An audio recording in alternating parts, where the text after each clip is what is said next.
Wafelbakker Helwa in Hallem had de wien in de zielen. Weesje wat op het terrein onder Donniawij starten bij de bouw van een derde productiehal. En dat wie hut nedig. Wij zullen daar een heel soort glutenvrij produceren kunnen. Nu doen we dat nog in onze bestaande productie. Dat betekent dat we een heel soort skiermaatje maken, omdat we zowel met gluten als zonder gluten produceren. Maar straks kunnen we dat apart en dat levert dus heel veel extra capaciteit op. Op het stroomnet is in deze regio is amper capaciteit voor nieuwe bedrijvigheid. Burgemeester Kramer sprutst er in zijn najaarsaanspraak nog zijn zorgen over uit. Hoe gaan we hem dit regelen? Dat is inderdaad een goede vraag. Wij gaan nog steeds, is er een energieprobleem en nog steeds hebben wij een tekort. Zeker als we zeggen in de toekomst om meer op elektrisch oer te gaan en minder op gas te zitten. Maar van nu kunnen we ons redden. Maar elke nieuwe uitbreiding hebben we meer nodig. Dus het blijft onder spanning, letterlijk en figuurlijk. Ga je hem overwagen de hal ergens anders te bouwen? Nou, dat wie gelukkig net nodig.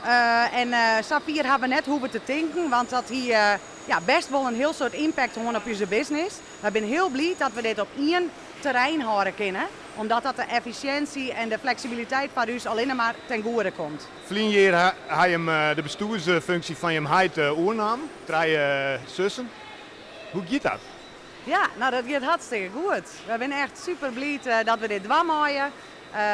Eigenlijk is het een eer en wij halen er heel veel plezier uit. Het is het werken en natuurlijk zijn er een heel soort uitdagingen.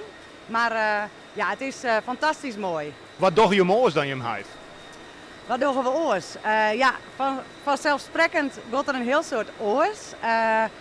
Dat had net zozeer moois huid te maken, maar wij zijn toch een stuk jonger en schudder weer op een andere manier naar.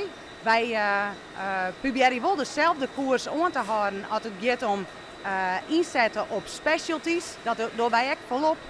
Daarom bouwen we deze nieuwe hal volledig voor een heel stuk glutenvrij assortiment. Dus in die zin varen we gedeeltelijk dezelfde koers, maar natuurlijk doen we echt dingen op onze eigen manier en dat zien we echt.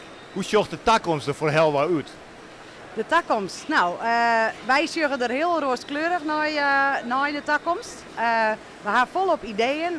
We zijn heel mooi bezig. We zijn met de juiste dingen bezig. En we proberen die op deze manier terug te zetten om alleen maar verder te groeien en beter te worden.